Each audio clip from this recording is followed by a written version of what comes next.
I remember the moment it all started like my blood was still boiling from it. "Get the hell down, you filthy animal. Face the curb before I blow your head off." The insult hit me the second the door flew open and the officer slammed me onto the asphalt. Gravel tore right through my slacks and into my knees. His gun hovered so close I could feel the heat coming off it, and his breath reeked of coffee and pure contempt. "Luxury car, wrong street," that's what the sergeant barked at me. Another parasite trying to sneak through the neighborhood. I laid my hands flat on the ground, jaw locked tight, suit sleeves grinding into the dirt while the orders kept coming. "Kneel, beg, don't look up." They shouted like they owned me, never once realizing the man they had on his knees commanded every badge in that department. The pre-dawn silence of Willowbrook Estates stretched across those perfect lawns like a blanket. Streetlights cast pale circles on empty sidewalks as I guided my black Mercedes past the identical two-story homes. My tie felt a little tight, but my hands stayed steady on the wheel. I'd planned this early arrival carefully. Time to settle in, review personnel files, and get ready for my first morning briefing as chief. 20 years of police work had taught me the value of those quiet moments before everything changes. The rows of pristine houses blurred by my window, white columns, brick facades, carefully trimmed hedges, cookie-cutter affluence that screamed exclusive neighborhood. I knew the type well. Places where certain people were expected to have a reason to be there. My reason was simple. I was their new police chief, whether they liked it or not. The gated entrance to Birchwood Lane loomed ahead, its decorative ironwork gleaming. I slowed down, checking my mirrors out of habit. That's when I saw them. Patrol lights erupting in my rear view, painting the street in angry reds and blues. My stomach tightened, but my face didn't change. I signaled and pulled to the curb, positioning the car so the streetlight would light up the inside. Both hands went straight to the top of the steering wheel, visible and still. Two officers approached aggressively, weapons already drawn. The taller one, Sergeant Derek Harlan, according to his nameplate, took the lead with his gun pointed right at my head. Officer Ethan Ross flanked the passenger side, tense and eager. "Hands where I can see them," Harlan bellowed, even though my hands were already perfectly placed. "Don't move," I answered calmly. "My hands are visible, officer. I'm headed to the station." He cut me off. "Shut up. We got calls about a suspicious black male in a luxury vehicle casing homes in this neighborhood." I noticed movement in my peripheral vision. A jogger stopped at the corner with his phone raised. Across the street, a woman stepped onto her porch, also recording. Perfect. Witnesses. I kept my voice level. "I'm not casing anything. I'm actually—" "Exit the vehicle slowly," Harlan snapped, voice dripping with contempt. "Keep those hands up." I complied precisely, movements smooth and deliberate. The morning air felt cool on my face as I stepped out. My tailored suit caught the streetlight, charcoal gray wool, crisp white shirt, blue silk tie. Not exactly typical burglar attire.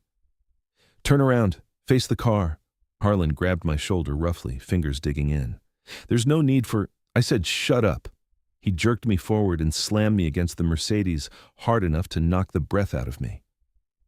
"You picked the wrong neighborhood to case, boy." More curtains twitched in nearby windows. More phones appeared, recording. I forced myself to breathe slowly and steadily. I'd been here before. The performance of power, the casual cruelty, the audience of comfortable people watching safely from behind glass. "Step back from the car," Harlan ordered, yanking my arm, toward the grass. I moved as directed, noting details automatically. The way Ross's gun hand trembled slightly, the growing crowd of onlookers, the specific angle of the porch camera that would have captured everything so far.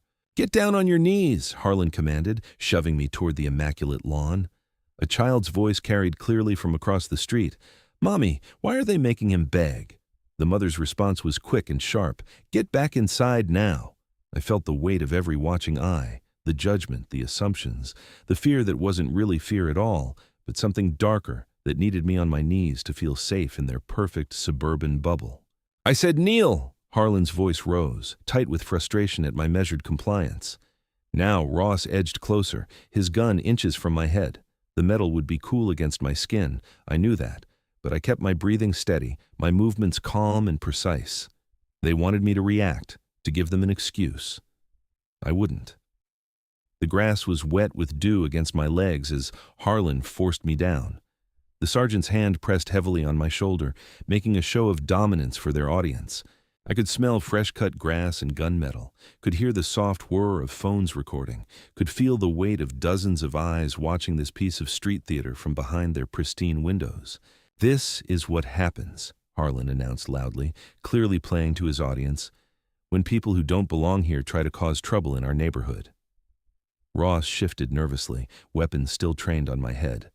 The young officer's excitement had an edge of uncertainty now, as if something about this scene wasn't playing out quite the way he'd expected. The morning sun was just starting to peek over the roof lines, catching the dew on the perfect lawn where I knelt. Another day in Willowbrook Estates was beginning. Behind curtains and windows, people who would later claim they saw nothing watched intently, absorbing every detail of this lesson in what their neighborhood was and wasn't supposed to be. My knees pressed into the damp grass, my palms open and steady at shoulder height. Each breath came slow and measured despite the weight of Harlan's hand grinding into my shoulder. Morning dew soaked through my suit pants, Italian wool that cost more than these officers probably made in a week. "See how cooperative they get when they know they're caught," Harlan projected his voice like an actor on stage playing to his suburban audience. His swagger had the practiced ease of someone used to performing this particular show. The neighbors watched from their manicured lawns and pristine porches. Some held phones up openly. Others peered through blinds, all of them silent witnesses to this morning's entertainment. Tessa Reynolds stood on her front porch in a blue bathrobe, smartphone steady in her hands. She'd been about to leave for her morning run when the patrol lights lit up the street. Now she couldn't look away from the scene unfolding on her usually quiet block. "Ma'am!" Harlan barked at her suddenly, making her jump. "Get back inside. This is a police matter." Tessa flinched but didn't move, her finger still on the record button. Something felt wrong about this stop. The man on his knees was wearing a suit that probably cost more than her monthly mortgage payment.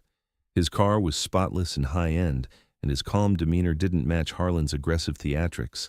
"I said get inside," Harlan's voice cracked with authority, "or you'll be interfering with police business."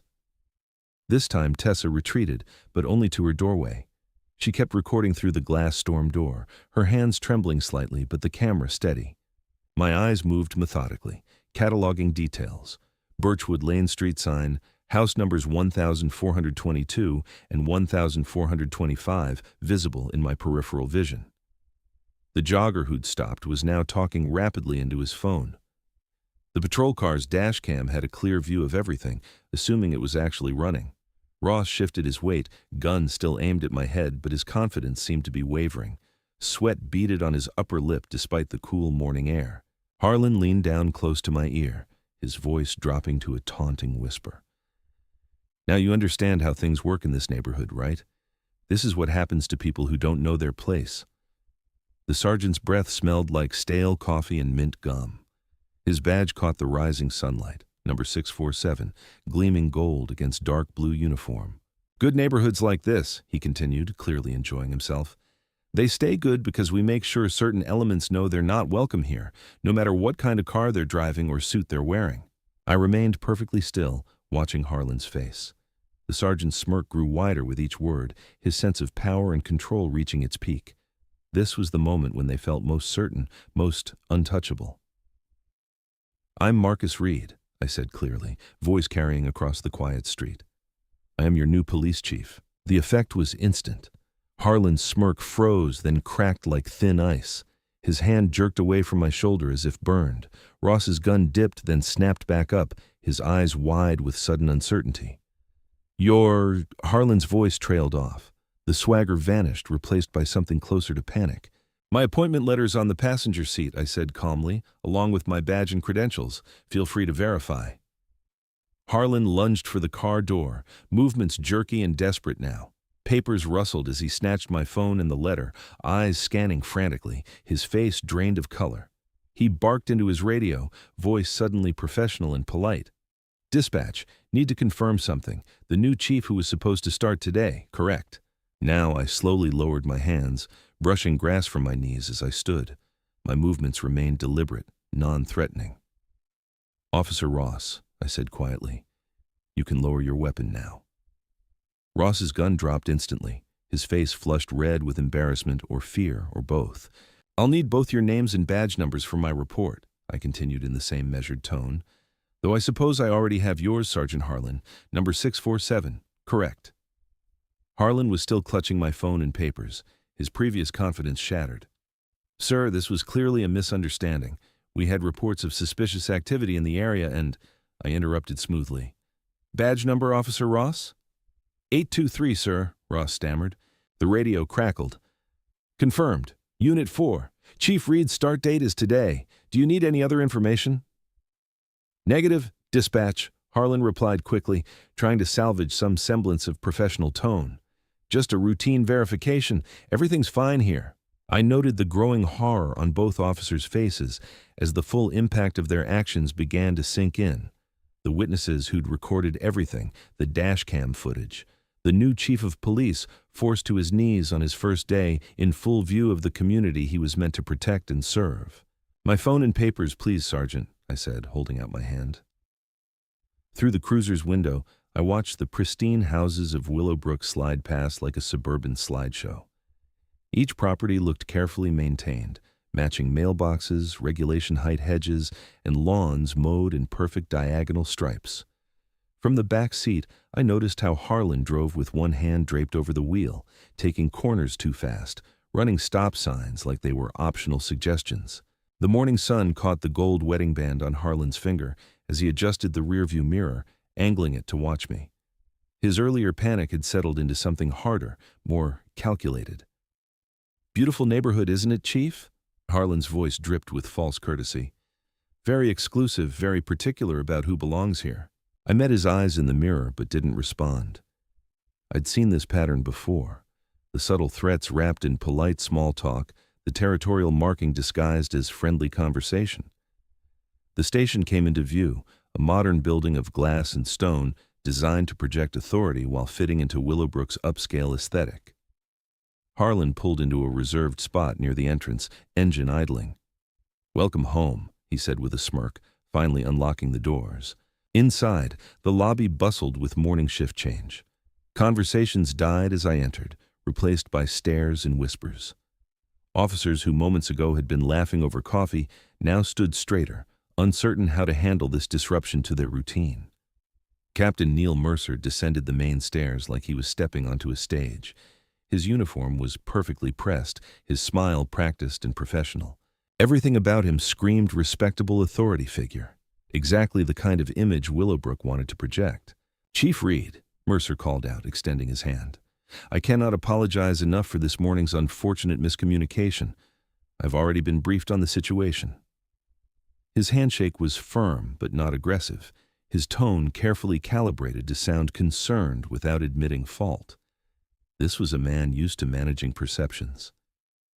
"I'd like to review the footage immediately," I said, keeping my voice neutral. "Both dash cam and body cams." A flicker of something, annoyance, worry, crossed Mercer's face before his smile reset. "Of course, though I'm afraid we've had some technical difficulties this morning. System glitch affected several units during that time window. We're looking into it." I glanced at Harlan's chest, where his body cam sat dark and silent. "Your cameras seem to be malfunctioning now, Sergeant." Harlan touched the device with exaggerated surprise. "Must have caught that same glitch, sir. Technology, right?" Deputy Chief Rachel Hayes appeared at my side. Her arrival was so quiet I hadn't noticed her approach.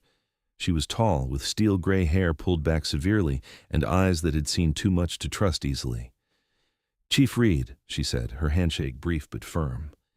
"Let me show you around while the captain addresses these technical issues." As we walked the hallways, Rachel pointed out different departments with brisk efficiency. But her real communication came in subtle gestures, a slight head tilt toward the evidence room's multiple security cameras, a pause near file cabinets with fresh scratch marks around the locks, a meaningful glance at officers who suddenly needed to check their phones when I passed. The morning roll call was held in a large briefing room, rows of chairs facing a podium. I stood at the front studying faces as officers filed in. Some met my eyes directly, others found sudden interest in their notebooks. The room felt charged with unspoken tension. "Good morning," I began, my voice carrying to the back row. "As you've likely heard, there was an incident during my arrival today. Let me be clear about changes taking effect immediately.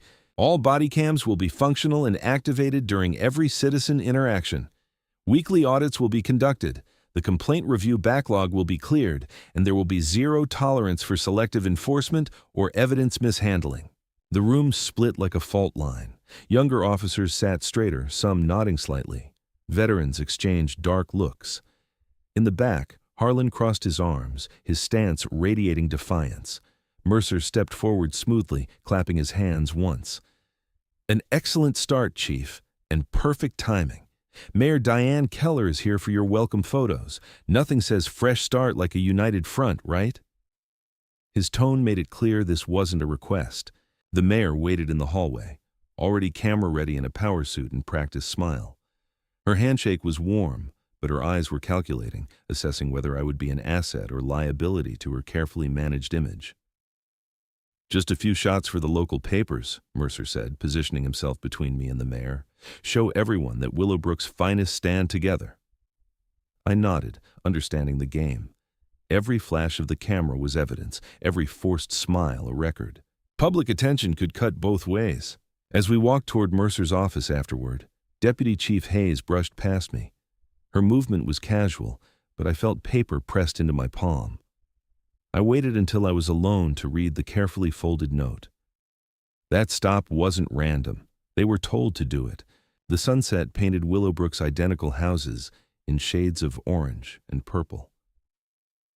As I entered my temporary rental home, the house felt hollow, barely furnished with basics from the department's relocation service. I caught my reflection in the entryway mirror while loosening my tie. A dark bruise was spreading across my collarbone where Harlan had grabbed me that morning. A soft knock at the door made me pause. Through the peephole, I saw Deputy Chief Hayes standing on my porch, clutching a worn manila folder to her chest. Her eyes scanned the street continuously like someone used to watching their back. "Sorry to arrive unannounced," she said when I opened the door. "But some conversations shouldn't happen at the station." I ushered her into my sparse living room. A single lamp cast long shadows across moving boxes I hadn't unpacked yet. Rachel declined my offer of coffee, instead spreading documents across my kitchen counter with efficient movements. "I've been keeping these at home," she explained, her voice low despite us being alone. "Started making copies years ago when files began disappearing. Complaint summaries, informal reports, notes from concerned officers who've since transferred out. I studied the papers, dozens of incident reports all following a pattern. Traffic stops concentrated around HOA zones, harassment complaints that vanished from official records, witness statements that went nowhere. Look at the addresses," Rachel pointed to a series of locations. "They target specific streets, ones near the fancy developments or country club. Anyone who doesn't fit their idea of who belongs here." She pulled out more papers showing dropped charges and dismissed cases. "They're smart about it. Make the stop, create fear, then usually drop charges later. But the message is sent.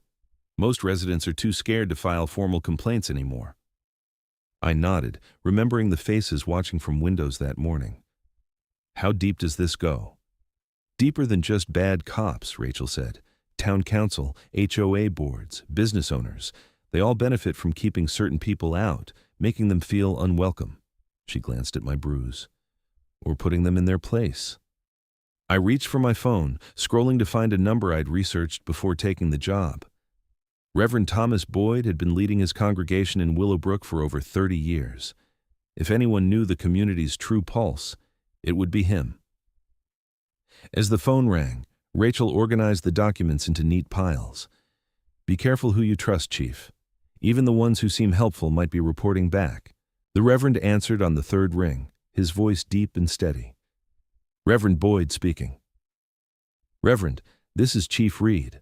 I was hoping we could meet somewhere private to discuss community concerns." "Ah, yes, I heard about your welcome this morning." There was a weight of understanding in his tone.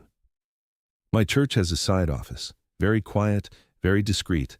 Before I could respond, my phone buzzed with a text message. The image made my jaw tighten, a high-resolution photo of me kneeling on the curb that morning. The angle was perfect, professional, captured from a position no casual neighbor could have managed. The caption read, "We can make you kneel again." A second message followed immediately with my rental address down to the house number. Rachel saw my expression change. "What is it?" I showed her the messages. Her face hardened. "That's not from a patrol camera or bystander. That's surveillance quality." "They're letting me know they have eyes everywhere," I said, my voice controlled, despite the anger building in my chest. I turned back to my phone call. "Reverend, would tomorrow evening work?" We arranged a meeting time as Rachel gathered her documents before leaving. She paused at the door.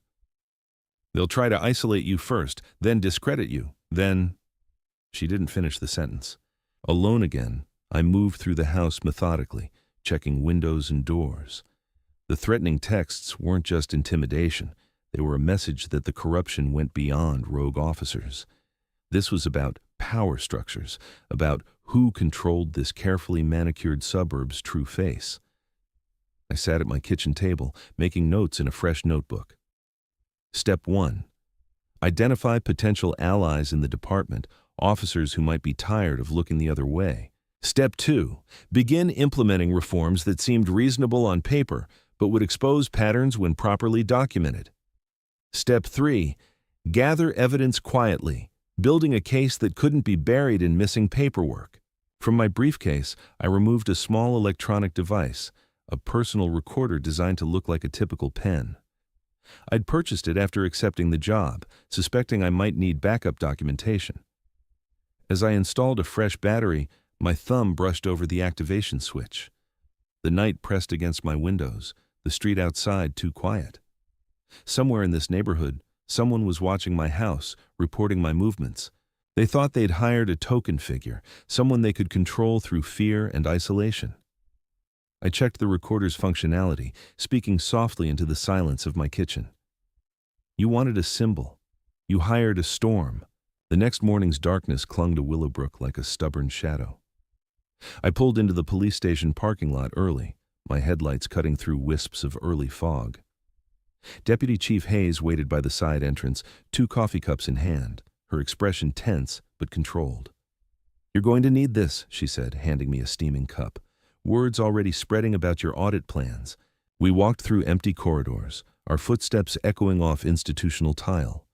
The night shift officers glanced up as we passed, some nodding respectfully, others suddenly finding their paperwork fascinating. I noticed how the morning crew started filtering in early, unusual for this hour, but they were curious about their new chief's moves. In my office, I spread out the initial audit documents while Rachel closed the door. "I've flagged the most suspicious patterns," she said, pointing to highlighted sections. "Camera malfunctions that coincide with complaint times, patrol logs with missing hours, incident reports that contradict witness statements." "Let's start with body cam compliance," I said, logging into the department system. "Every working camera, every active officer." Captain Neil Mercer appeared in the doorway like he'd been summoned, his smile practiced and gleaming. "Chief Reed, good morning. I see you're diving right in." "Captain, I'll need access to the equipment logs and maintenance records." Of course," Mercer's tone was helpful, but his eyes were calculating. "I'll have records process that request. Might take a few days. Standard procedure, you understand?" "The records are digital, Captain. Access should be immediate." "True, but proper channels matter." Mercer's smile didn't waver. "Especially with such a thorough review. We want everything by the book." Throughout the morning, I hit similar walls. Request forms disappeared into administrative black holes. Computer permissions required multiple authorizations. Even basic patrol data needed committee review before release. At 11:30, my phone buzzed with a message from Mayor Diane Keller's office. "The mayor requests your presence at Town Hall. 12:15 p.m. Select council members and community leaders will attend." The conference room gleamed with polished wood and artificial warmth. Keller sat at the head of the table, surrounded by council members in business attire and HOA presidents with perfect manicures. Their welcome smiles didn't reach their eyes. "Chief Reed," Keller began, "we're so pleased to have this opportunity for a proper introduction. Willowbrook is a special community, delicate, built on certain standards." A council member, Anderson according to his nameplate, nodded earnestly. "Property values here reflect careful management, strict zoning, proper enforcement of community guidelines. We've worked hard to maintain order. Another added, a woman wearing an HOA president badge. Our residents expect a certain level of protection. I noted how they avoided specific terms, wrapping their meaning in careful phrases. I believe in protection through transparency, I said. Community trust requires accountability. The room temperature seemed to drop 10 degrees. Smiles tightened around the edges. Chief, Mayor Keller leaned forward, her voice honey-coated steel. We selected you for your experience, your unique perspective. But rapid changes could create unnecessary tension. Unrest. Unrest, I repeated carefully, like requiring officers to keep their cameras on or processing citizen complaints properly. Now, Anderson cut in. Let's not get adversarial. We're all on the same side here. Are we? I met each gaze around the table. Because I'm on the side of equal protection under law. No exceptions, no special treatment, no buried reports. Keller's smile became brittle. Perhaps you misunderstand Willowbrook's needs. We have a delicate balance here, a carefully maintained peace. Peace isn't the same as justice, Mayor. The meeting ended shortly after. Pleasantries stretched thin over obvious warnings. As I walked out, Captain Mercer fell into step beside me. That could have gone smoother, he said quietly.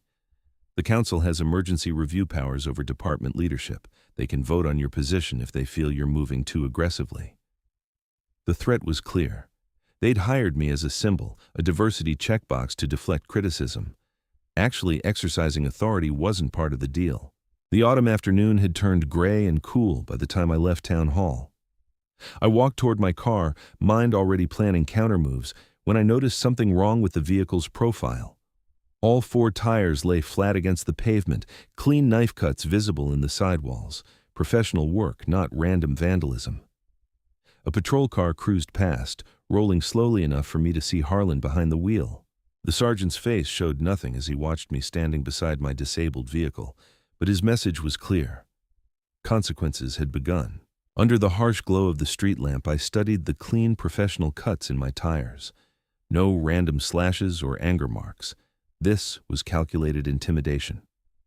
I pulled out my phone and dialed for a tow truck, documenting the damage with photos from multiple angles. Rachel's sedan pulled up 15 minutes later, her headlights cutting through the growing darkness. They're not even trying to hide it anymore, she said as I got in. Good, I replied. The more obvious they are, the easier to prove patterns. Back at the station, I strode straight to my office, Rachel following close behind. I pulled up the department's personnel directory on my computer and clicked through to the tech division. We need Jasper Klein, I said. Young officer, works in IT, clean record, no connections to Harlan Circle. Rachel nodded. Smart choice. He's been here less than a year, not enough time to be corrupted. 20 minutes later, Jasper entered the office looking nervous but determined. He was barely in his mid-20s with quick eyes and restless hands that spoke of too many energy drinks. Officer Klein, I said, I need a complete digital audit. Every traffic stop for the past 3 years. Cross-reference with civilian complaints, focusing on HOA zones and delivery routes. Sir, Jasper glanced at the door, then lowered his voice. Some of those records might be altered. I know. That's why I need original server logs, backup drives, anything that might still have unmodified data. While Jasper got to work, Rachel led me down to the basement. She unlocked a heavy door marked Archives and flipped on flickering fluorescent lights. The room smelled of old paper and dust. They didn't manage to destroy everything, she said, moving to a back corner. Some officers, good ones, who left or were pushed out. They made copies, kept records just in case someone finally wanted the truth. We spent the next 2 hours sorting through files. The pattern emerged like a dark photograph developing. Black delivery drivers stopped repeatedly near HOA zones. Contractors pulled over leaving job sites. Visiting relatives questioned for suspicious behavior. Citations issued, then mysteriously dropped after victims were sufficiently scared. Body cam footage missing during key incidents, always involving the same group of officers centered around Harlan. Look at this, Rachel said, holding up a complaint form. Delivery driver for Maxwell Foods. Stopped 3 times in 1 week by Harlan's team. 4th time they found drugs in his truck. He lost his job, his license. Then all charges vanished once he left town. We need to talk to these people, I said. Get statements, build cases. Rachel shook her head. They're terrified. The retaliation is too clever. Someone files a complaint. Suddenly they're drowning in code violations. Their kids get pulled over every day. Anonymous calls to their employers about concerns. The HOAs find violations that didn't exist before. It's death by 1,000 cuts. I pulled out my phone and dialed Reverend Thomas Boyd's number. The pastor answered on the second ring. Reverend, I need your help. Can we meet tomorrow morning at the church? People trust you. Feel safe there. We need witnesses to start talking. Of course, Boyd replied, his voice steady and sure. Early before services, 7 a.m., we'll be there. As we climbed back upstairs, Captain Mercer's voice echoed from the break room, addressing a group of officers. Important to maintain department unity in these challenging times. Some might mistake necessary changes for hostility toward law enforcement. I paused to listen, jaw tightening. Mercer was already spinning the narrative, painting accountability as an attack on police. In my office, Jasper had filled 2 screens with data columns. Chief, I found something. When they purged complaints, they forgot about automatic backup logs. I can reconstruct most of the deleted records. How long? A few days, maybe a week. I'll have to write some custom scripts. Do it, but back up everything off-site first. And Jasper, I met the young officer's eyes. Watch your back. They'll notice what you're doing. Yes, sir. Jasper straightened. I'm tired of looking the other way. Near midnight, I finally headed for my car, the rental I'd picked up after the tow. My phone buzzed with a voicemail notification from an unlisted number. I played it on speaker. Heavy breathing filled the silence, then a whispered threat. Next time, we don't let you stand back up. I saved the message, adding it to my growing evidence file. The threat wasn't surprising, but its desperation was revealing. They were scared of what I might find. Good. Fear made people sloppy, and sloppy meant mistakes. The empty parking lot felt exposed, shadows stretching between pools of security lighting. But I took my time walking to my car, movements deliberate and unhurried. Let them watch. Let them see that threats wouldn't make me flinch or rush or look over my shoulder. They wanted me afraid, which meant fear was their weakness, not mine. My phone buzzed as I stepped out of Reverend Boyd's church into the bright afternoon sun. The morning meeting had been tense but productive, residents sharing stories in whispers, decades of fear finally finding voice. When I saw Jamal's name on the screen, my nephew's shaky tone sent me moving before the words fully registered. Uncle Marcus, these cops, they got me against their car. I didn't do anything, I swear. Where exactly? I was already climbing into my vehicle, Rachel quickly following my lead. Oak Grove near Wilson Street by those big houses with the columns. Stay calm. Keep your hands visible. We're 3 minutes out. I kept Jamal on speaker as we drove, listening to the background noise of officers demanding answers about suspicious activity. Through the phone, I heard Officer Ross's voice rise. Why you running through yards, boy? Got reports of missing packages. I wasn't running anywhere, Jamal answered, strain in his voice but keeping it steady like I'd taught him. I was walking on the sidewalk from my friend's house. Sure you were. Empty the bag slowly. Rachel and I pulled up to find Jamal pressed against a patrol car. Ross and another officer, Kyle Matthews according to his nameplate, dumping the contents of his backpack onto the hood. School books, a water bottle, and basketball shoes scattered across the metal surface. Behind pristine windows and precisely trimmed hedges, faces watched. Some held phones, some whispered behind hands, but none stepped forward. This was entertainment to them, the daily drama of someone else's humiliation. I stepped out of my car, badge visible, movements deliberate.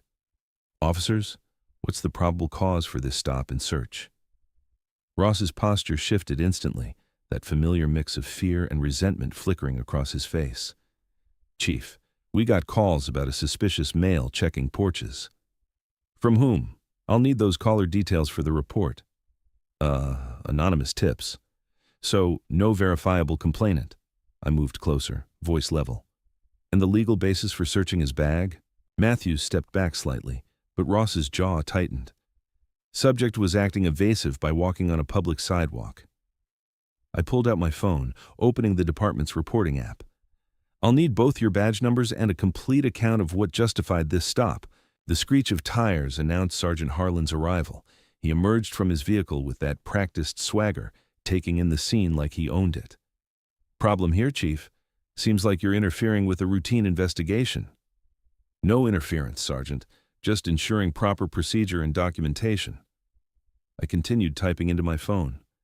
Though I'm curious why a sergeant responded to a simple pedestrian stop.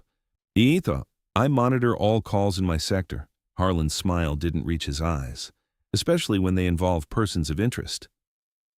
"My 17-year-old nephew is a person of interest?" "Age doesn't preclude criminal behavior." Harlan moved closer, voice dropping.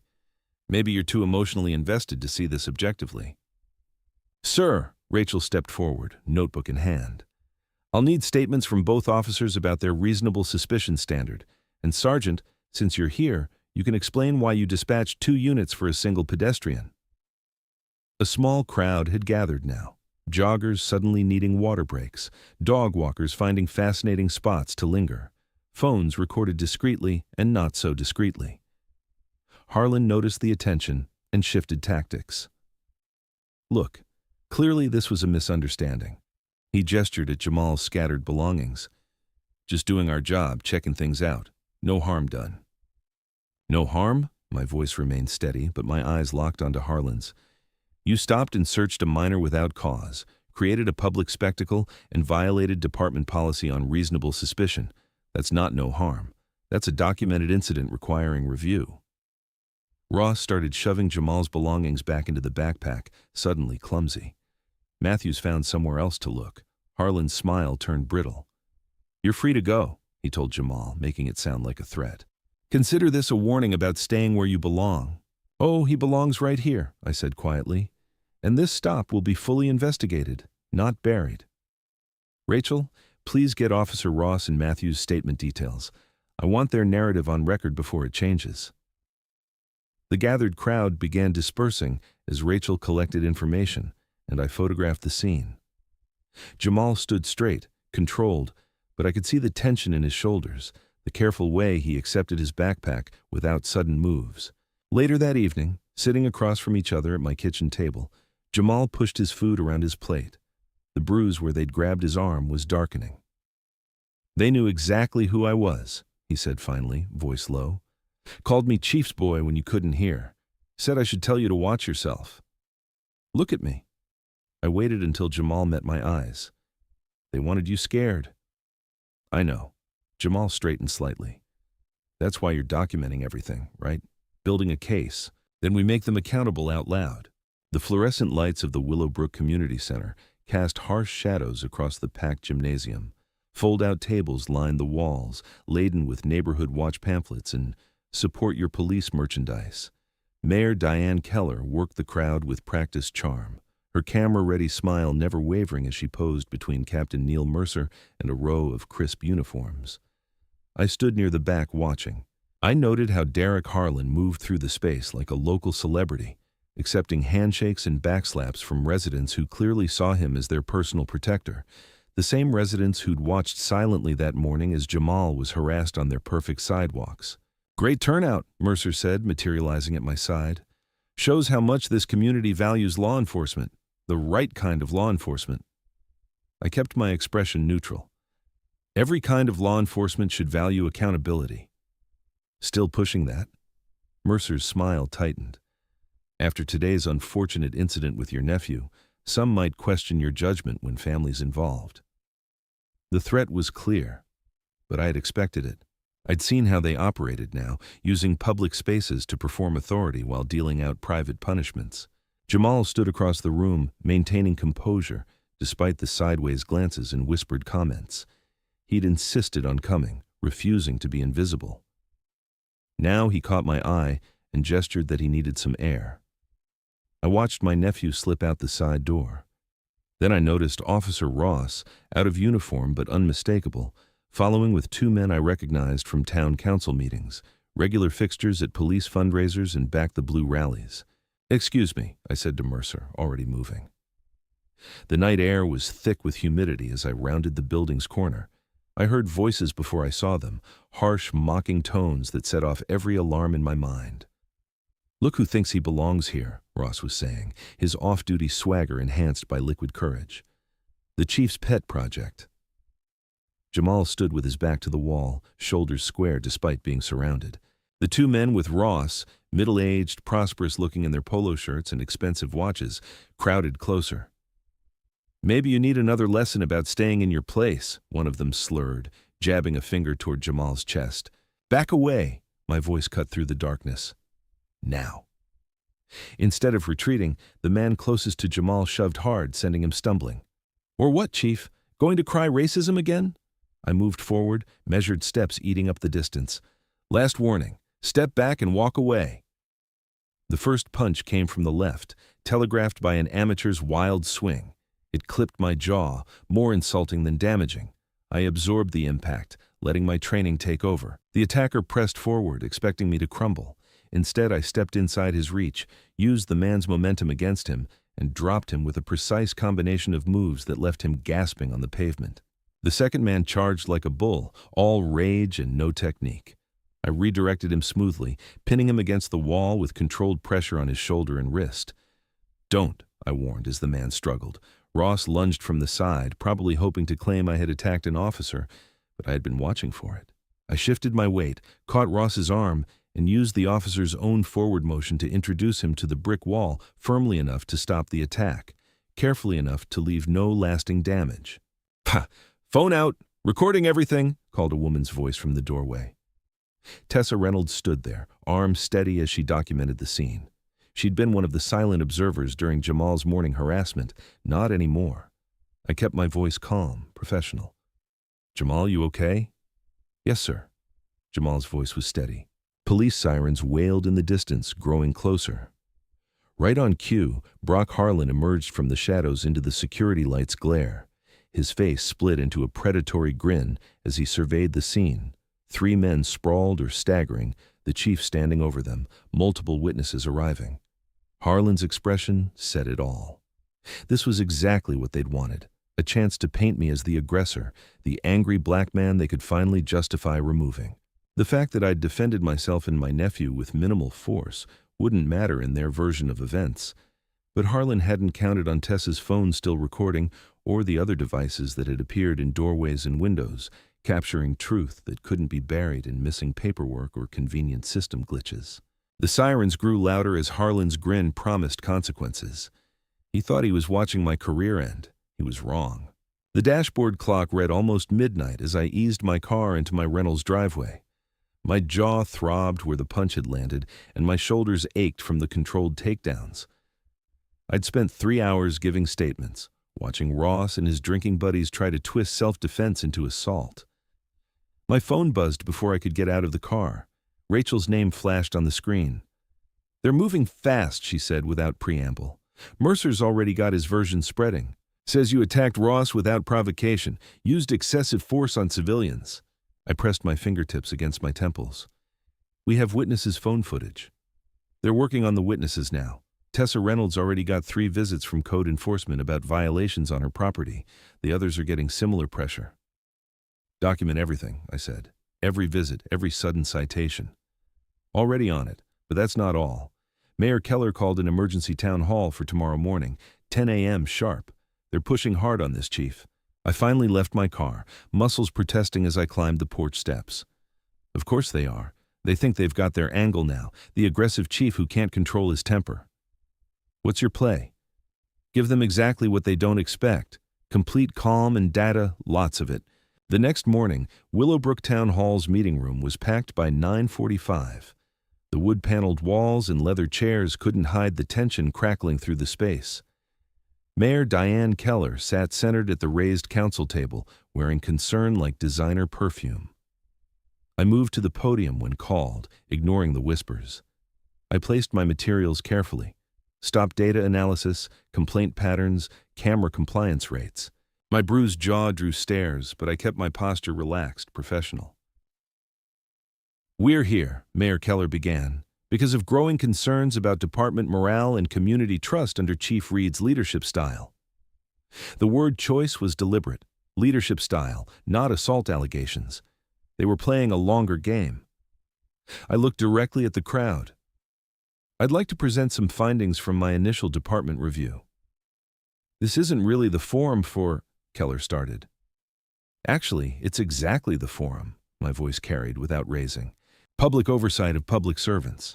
I displayed my first chart, traffic stops clustered around HOA zones, targeting patterns clear as fingerprints. In the past year, Black and Hispanic drivers were 9 times more likely to be stopped in these neighborhoods. 90% of those stops showed no probable cause. Howard Matthews, head of the largest HOA, stood up. We have standards in our communities, safety concerns. Safety, I repeated evenly. Like forcing a police chief to kneel at gunpoint, like surrounding a teenager 3-to-1 behind a community center. That's exactly the kind of inflammatory rhetoric. Mercer rose smoothly from his seat near the mayor. Chief Reed seems determined to create division where none existed. Our department has served this community with respect and professionalism for years. Respect, I said, doesn't selectively delete body cam footage. Professionalism doesn't make evidence disappear. I showed my next slide. Gaps in camera coverage, missing complaint files, all coinciding with specific officers and locations. The room erupted in overlapping voices. HOA members talked about property values and outside agitators. Council members frowned about rushed conclusions. Mercer spoke at length about morale and tradition, each word polished to a shine. I stood steady. The law isn't a popularity contest. It's not meant to comfort those with power. It's meant to protect everyone equally. Perhaps, Mayor Keller cut in, we should table this discussion until tempers cool. The meeting dissolved into small clusters, people choosing sides with their bodies, who they stood near, who they avoided. I gathered my materials, noting who watched me and how. A tall officer approached wearing his uniform like armor. Chief, could we speak privately? We found a quiet corner. The officer glanced around before speaking. I was there when Mercer gave the order about your first day. Told them to make an impression at the gate. I've got proof, texts, recorded conversation. Why tell me now? Because it's getting worse. They're not just harassing people anymore. There's money involved, seizures that never get logged. I can testify, but he lowered his voice further. I need protection. My family needs protection. I studied him carefully. We can arrange that. Meet me tonight, 8 p.m. at the diner on Roosevelt. Bring what you have. The officer nodded quickly. Thank you, sir. Really. As I walked toward the parking lot, movement caught my eye. The would-be whistleblower stood near a column, watching Captain Mercer load papers into his car. Their eyes met for just a moment before the officer looked away, fast, guilty. The gesture was familiar to me. I'd seen it before in other departments, the look of someone who'd already made their choice, already picked their side, already decided whose protection mattered more. The coffee shop's evening crowd thinned as I chose a corner table with clear sightlines to both exits. Officer Chris Wilson, the supposed whistleblower, was already 10 minutes late. Through the window, I spotted Rachel pretending to read a newspaper at an outdoor table positioned to watch the parking lot. Wilson finally pushed through the door at 8:12, still in uniform, scanning the room like someone expecting trouble. He carried a thin manila envelope that looked deliberately weathered. Sorry I'm late, Chief, Wilson said, sliding into the seat. Had to shake any tails? He kept his voice low, playing the part of the nervous informant perfectly. Understandable, I replied, noting how Wilson's eyes darted to the entrance each time the bell chimed. You mentioned having evidence about Captain Mercer. Wilson pulled out his phone, thumbing through text messages. Yeah, look at this chain from the morning you arrived. Mercer telling us to greet you at the gate, making jokes about putting you in your place. The texts looked genuine enough, but something felt off about their timing. Too neat, too perfectly incriminating.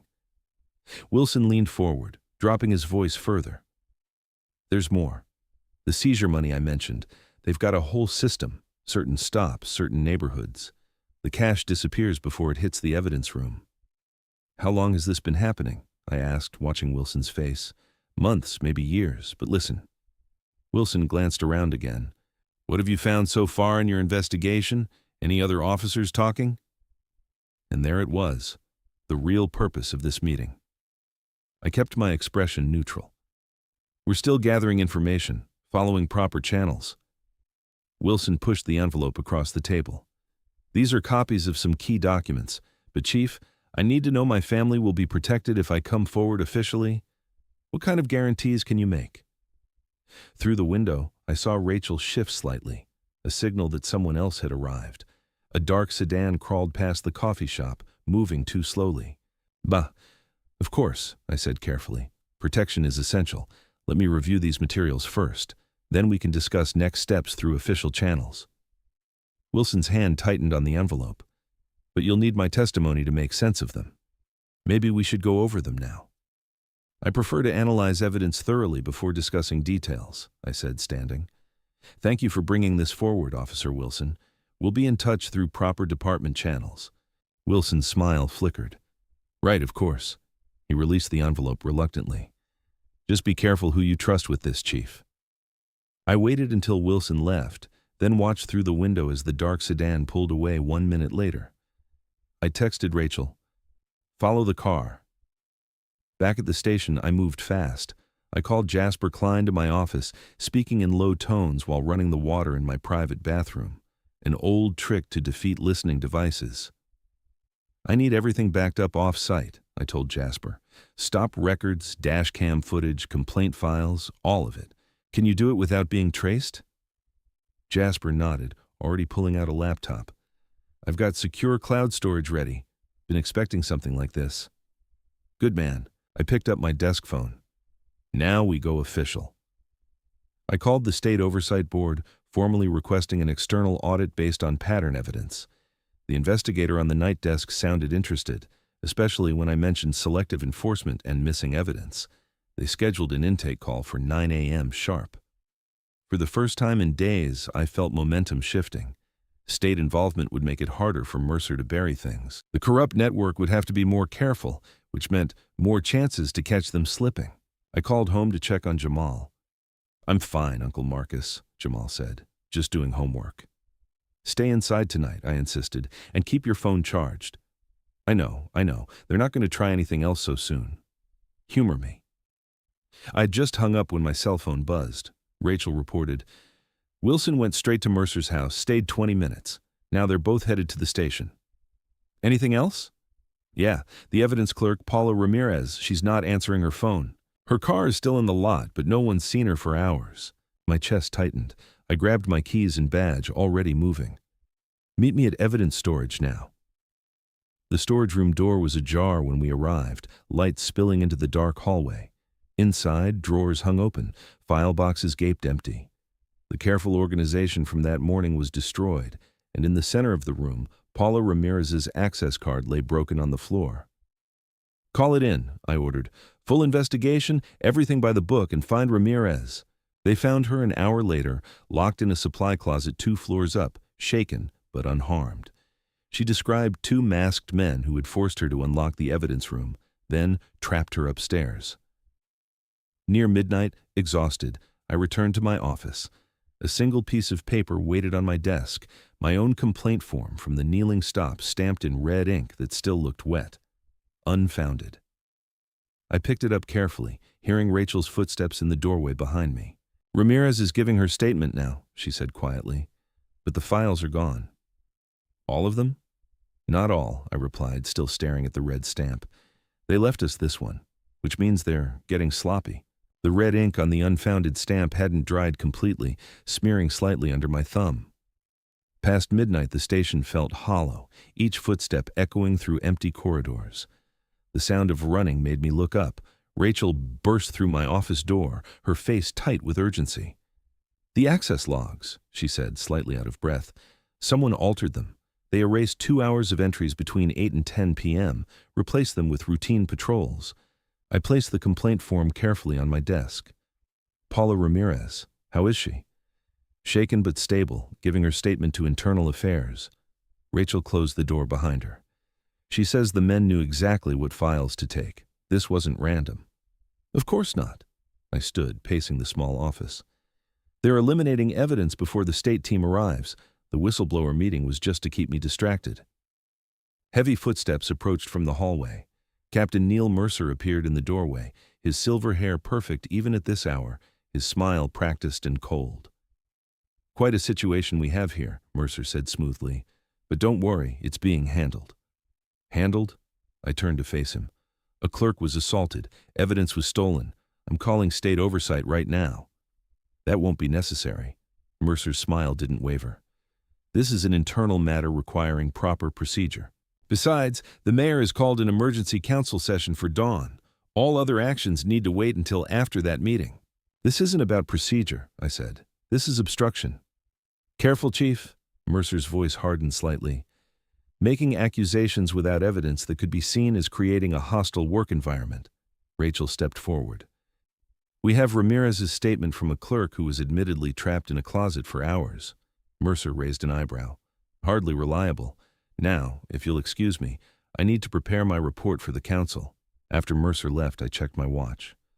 Go home, Rachel. Get some rest. We'll need clear heads in the morning. You should rest too, she said, but her expression said she knew I wouldn't. I drove home first, parking quietly in the driveway. Inside, I found Jamal asleep on the couch, history textbook still open on his chest. I carefully removed the book and draped a blanket over my nephew, studying the young man's face.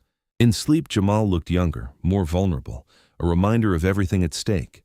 At 5:30, I parked near Town Hall. The sun hadn't risen yet, but Reverend Thomas Boyd was already waiting outside, his tall frame casting a long shadow in the streetlights. Rachel arrived moments later carrying coffee. Whatever happens in there, Reverend Boyd said quietly, remember, the community stands with you. They're going to try to isolate you, Rachel added, handing me a coffee cup. Make you look dangerous. Inside, the council chamber was packed despite the early hour. Camera phones pointed at me as I took my seat. Mayor Diane Keller sat at the center of the raised dais. Her perfectly styled hair and pressed suit were a stark contrast to the exhausted faces around her. Thank you all for coming at this difficult hour, Keller began, unfolding a typed statement.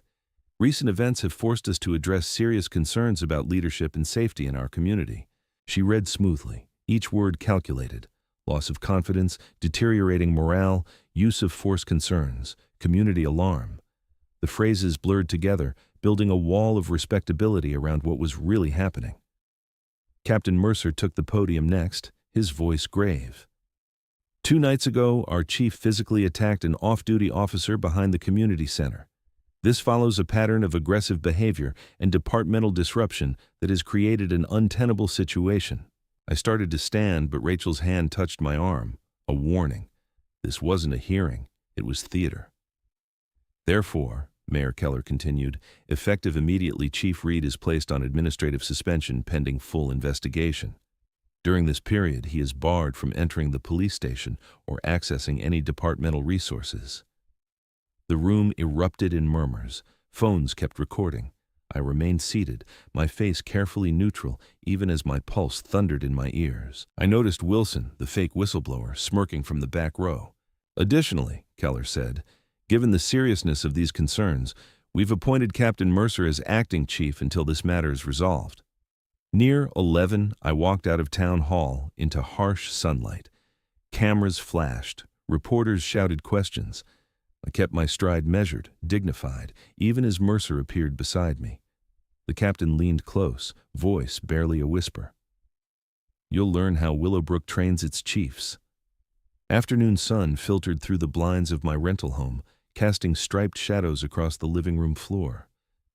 Jamal sat on the couch, his shoulders tense despite his casual posture. Rachel stood by the window, occasionally peeking through the slats. Another pass, she muttered as a patrol car crept by, moving slower than necessary. 3rd time in an hour. I watched my nephew pretend to focus on his phone.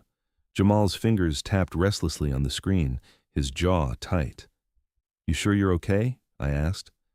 I'm fine, Uncle Marcus. Jamal forced a smile that didn't reach his eyes. Really? Just homework stress. But I saw the truth in how Jamal's gaze kept drifting to the window, and the way he flinched slightly at every passing car. The morning's council meeting had shaken more than just my position. It had threatened the fragile sense of safety we'd been building.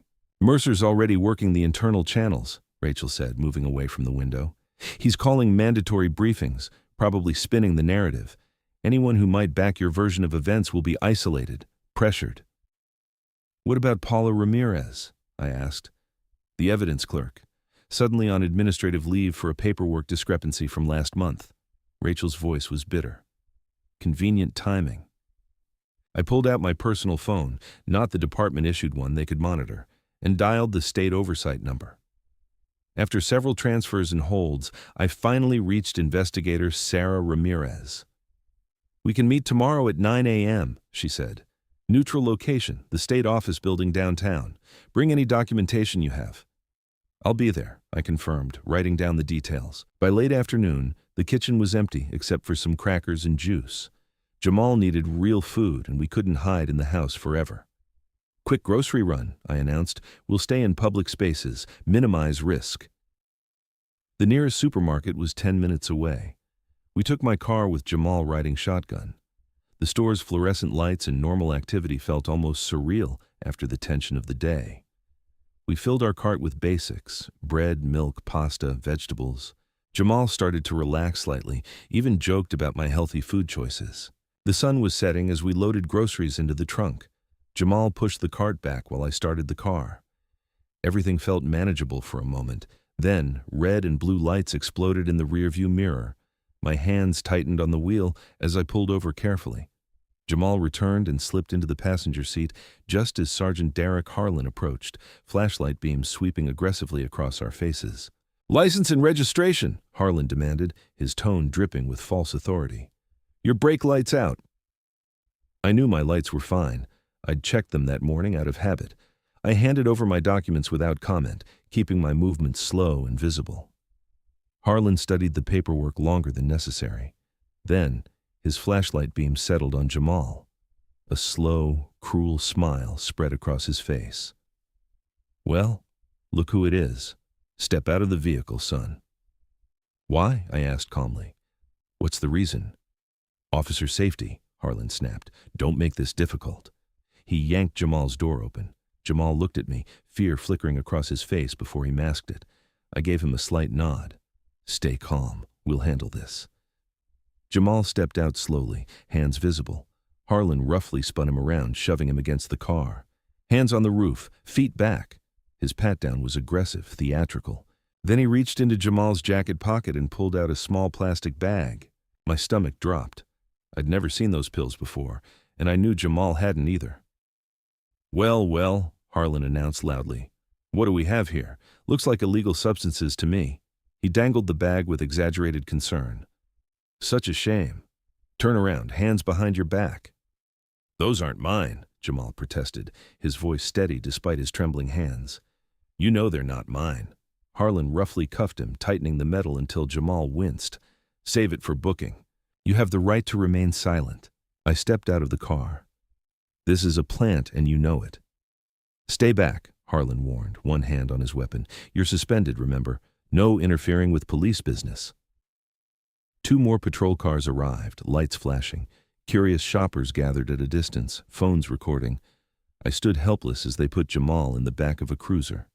My nephew's face was a mask of forced composure. The drive to the station was a blur of rage and strategy.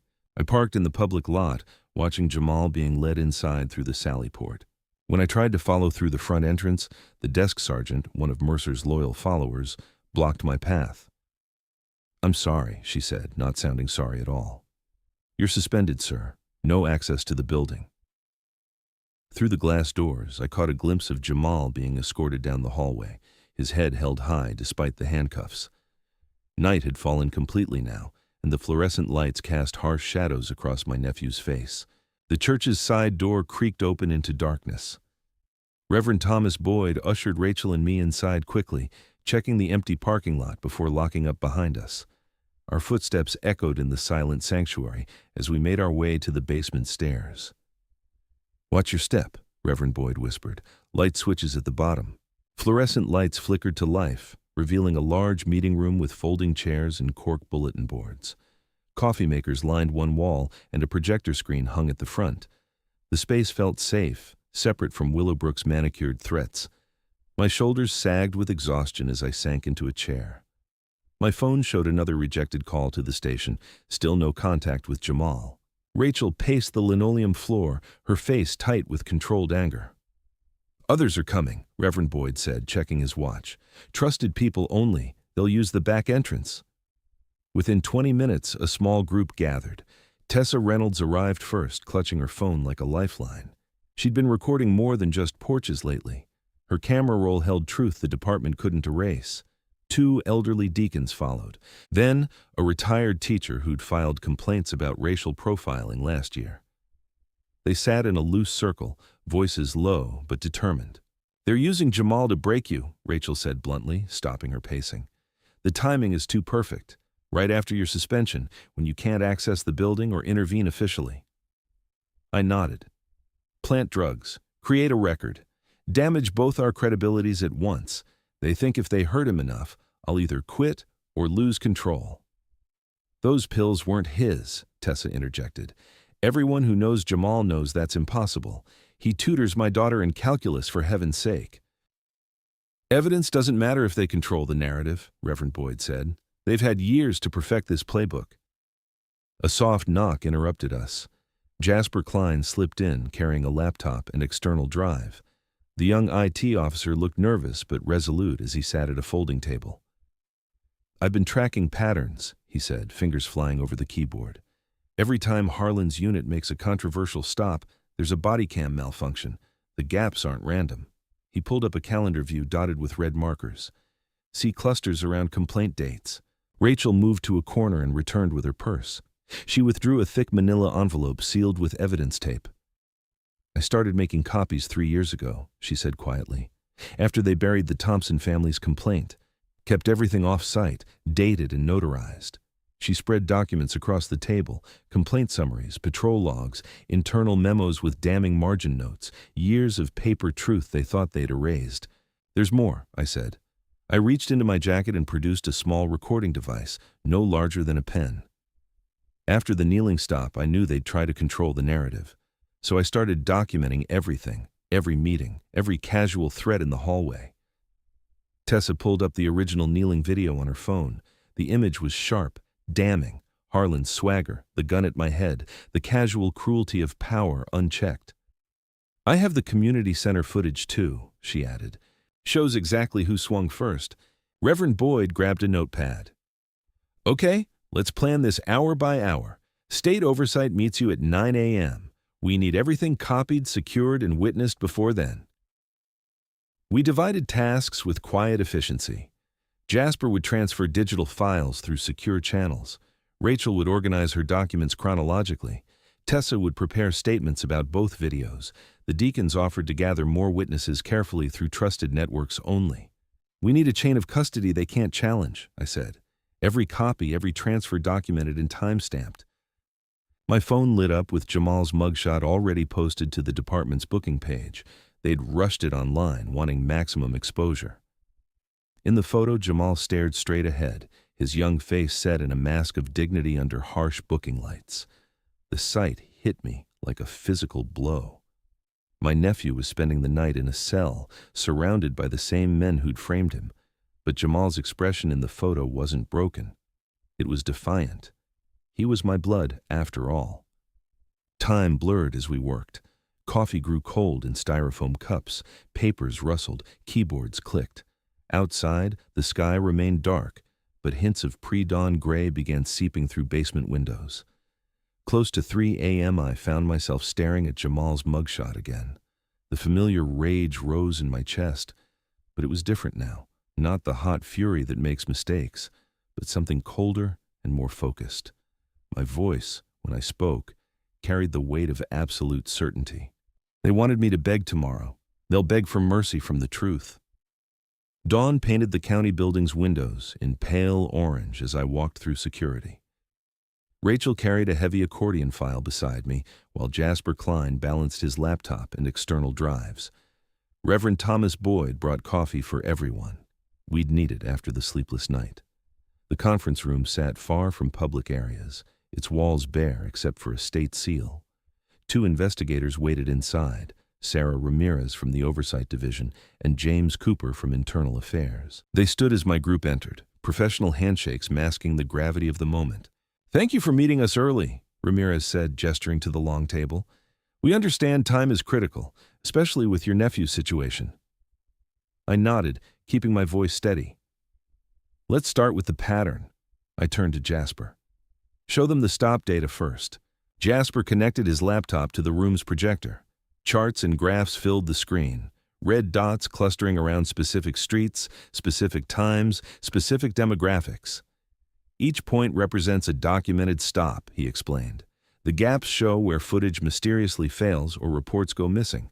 But even with deletions, the targeting is clear. Cooper leaned forward, frowning at the data. How far back does this go? 3 years of complete logs, Jasper said, fragments going back 5. Sergeant Harlan's unit shows the highest concentration of equipment failures during stops of minority residents, especially near HOA zones. Rachel spread her preserved documents across the table. These are the original complaints before they were altered or buried, notarized copies stored off-site. She pointed to specific dates. See how the pattern escalates after each attempted reform.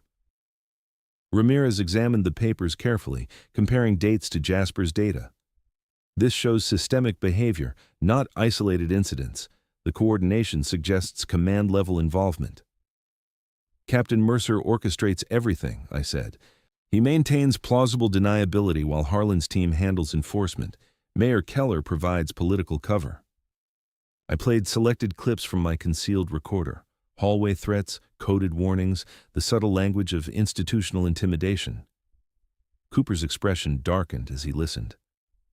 They're not even trying to hide it.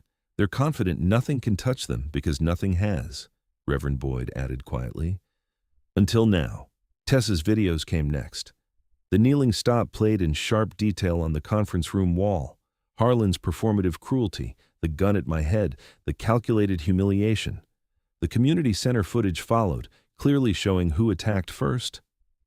This is textbook civil rights territory, Ramirez said. But we need more than historical evidence. We need to catch them in a current violation, something they can't bury or explain away. I laid out a map of Willowbrook. The annual charity parade is this afternoon. It's Mercer's Pride event, all about image and control. He'll want his trusted officers handling security. That's not enough, Cooper warned. We need them to commit a clear violation. They will, I said, because I'm going to give them something they can't resist. I outlined my plan. Leak information through a specific dispatcher known to feed intel to Mercer. Let them think I'd stored proof of Mercer's direct involvement, the kneeling stop order, documentation of their forfeiture scheme in a secured locker at the station annex. They'll have to move fast, Rachel added. With state oversight involved, they know their window is closing. Ramirez nodded slowly. We can have surveillance in place. If they break in or plant evidence, they will, I said. Mercer's too careful to do it himself, but Harlan and Ross are predictable. They'll try to finish me before the parade, make it public, make it hurt. I'll coordinate with the federal civil rights team, Cooper said. They can be nearby, ready to move. He paused. What about your nephew? I filed emergency motions at dawn, I replied, demanding immediate lab testing on those pills, challenging chain of custody, requesting expedited bail review. The more pressure we apply, the more likely they'll make mistakes. We spent the next hour coordinating details, surveillance positions, communication protocols, evidence handling procedures.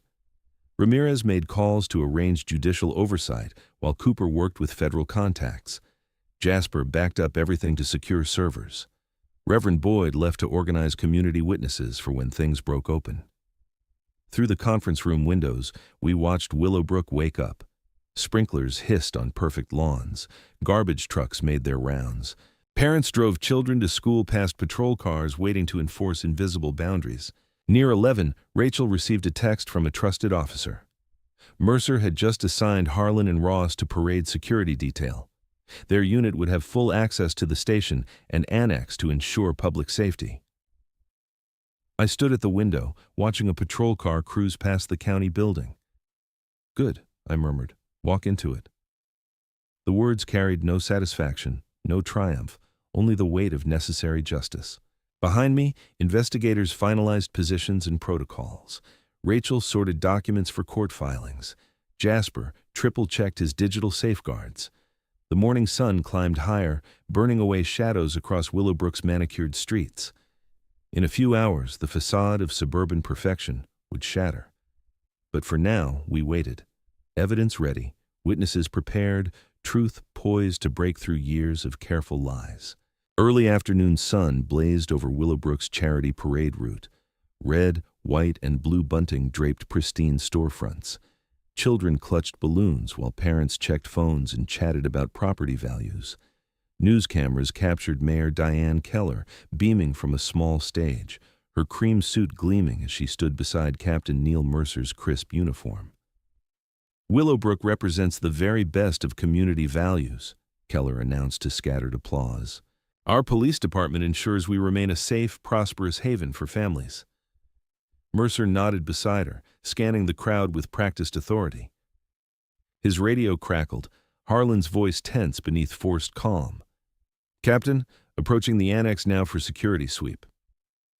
Behind the scenes, surveillance teams watched Harlan and Ethan Ross pull into the station annex parking lot. Their movements were sharp, hurried. They bypassed normal entry procedures and headed straight for the evidence storage area. The desk clerk, Maria Santos, looked up as they approached. "Officers, I'll need to log your department emergency." Harlan cut her off. "Step aside." "But protocol requires—" Ross leaned over her desk. "You want to keep this job? Look away for 5 minutes." Maria's hand trembled as she pressed the door release. State investigators captured everything on multiple cameras, the threats, the forced entry, the violation of evidence protocols. Harlan moved with disturbing familiarity through the storage area while Ross stood watch, tension visible in his stance. "Here," Harlan muttered, reaching the locker allegedly containing my evidence. He picked the lock with practiced ease, another violation caught on camera. Inside, he found my vehicle keys seized during my suspension. "Plant it," he ordered Ross, passing him a small bag. "Make it match what we put on the kid." Ross's hands shook as he tried to attach the planted evidence to the keyring. "Sarge, if this goes wrong—" "Shut up and work," Harlan snapped. "Mercer's got our backs just like always." That's when the state investigators moved. They emerged from concealed positions, weapons drawn. "Police! Hands where we can see them!" Harlan's face twisted with rage as he reached for his belt. An investigator's voice cut through. "Don't make this worse, Sergeant. You're already facing multiple felonies." Ross immediately raised his hands, panic breaking through his facade. "Sarge, don't!" Harlan froze, fury warring with self-preservation. Finally, he raised his hands, spitting curses as investigators moved in to cuff them. At the parade route, Mercer's radio crackled with code signals. His expression shifted microscopically as he processed the message. He excused himself from the stage, walking quickly toward the annex, only to find federal agents waiting. "Captain Mercer," Investigator Ramirez stepped forward. "We need you to come with us." "This is my jurisdiction," Mercer started, reaching for authority he'd always wielded. Ramirez held up a phone, pressed play. Mercer's own voice filled the air. "Teach the new chief how Willowbrook works. Put him on his knees where everyone can see. Then we clean up the narrative just like always." Color drained from Mercer's face as the recording continued, laying bare weeks of orchestrated harassment and cover-ups. More agents appeared, forming a subtle barrier between Mercer and escape. Neighbors began noticing, phones rising to record. Hours later, an emergency council session packed town hall. Residents pressed against walls while cameras rolled. Mayor Diane Keller tried to maintain control. "We're here to address concerning allegations." "Evidence," I corrected firmly, standing at the podium. "Not allegations." The room watched in stunned silence as surveillance footage played on the wall. Harlan and Ross's break-in, Mercer's recorded orders, stop data showing years of targeted harassment, complaint files that vanished when victims sought justice. Tessa Reynolds stood to testify about recording the kneeling stop. Other witnesses followed, the jogger, Maria Santos, community members describing years of fear. A young officer finally broke ranks, detailing how Mercer's crew enforced silence. Keller's professional smile cracked as reality crashed through her carefully maintained narrative. She watched helplessly as federal agents led Mercer out in handcuffs, followed by Harlan and Ross. Reporters shouted questions about oversight failures and civil rights violations. While charges were read, I received confirmation. Jamal's case was dismissed. The planted evidence showed clear tampering, and the alleged pills failed basic forensic tests. Jamal would be released within the hour. As evening settled over Willowbrook, I stood on Birchwood Lane, exactly where I'd been forced to kneel weeks ago. The manicured grass felt different under my feet now. I took out my chief's badge, not a symbol of permission anymore, but a promise of accountability. Neighbors emerged from their homes, no longer hiding behind curtains. They watched as patrol cars carried Mercer and Harlan away, the corrupt officers looking suddenly small in the open air. Their power, built on fear and silence, dissolved under community witness. Mrs. Thompson from across the street walked over, the same woman who'd pulled her child away during the kneeling incident. "Chief Reed," she said softly, "I'm sorry I didn't speak up before." This story isn't just about a police chief facing down corruption and prejudice. It's a raw, painful reminder of what real courage looks like when the world tries to force you to your knees. Marcus Reed could have exploded in anger that morning on Birchwood Lane, could have given them the reaction they craved to justify their violence. Instead, he stayed calm, collected every detail, recorded every threat, and turned their own weapons, silence, paperwork, and fear, against them. He showed us that true power isn't loud or violent. It's patient, deliberate, and unshakable. When they tried to break him by targeting his nephew Jamal, when they planted evidence and smeared his name, he didn't crumble. He built a case brick by brick, gathered allies in the shadows, and trusted that truth, once documented and witnessed, becomes unstoppable. The deepest lesson here hits hard. Sometimes the greatest strength is refusing to let hatred steal your dignity. They wanted him humiliated, afraid, and alone. He chose composure, evidence, and community instead. And in the end, the same neighbors who once hid behind curtains stepped forward because one man refused to bow. That's the kind of legacy that changes things, not revenge, but relentless integrity. Life will try to put you on your knees, too. Maybe not with a gun to your head, but with injustice, betrayal, or despair. The question is whether you'll stay down or rise with quiet fire, gather your proof, protect the people you love, and keep moving toward justice. Marcus didn't just survive that morning. He redefined what winning really means. What about you? Have you ever had to stand tall when everything pushed you to break? Drop your story in the comments below. I read every single one, and your words matter. If this moved you, if it reminded you that one person refusing to bend can shift the whole game, hit that like button, share it with someone who needs to hear it, and subscribe so you never miss the next story that might just give you the strength to keep going. We're in this together. See you in the next one.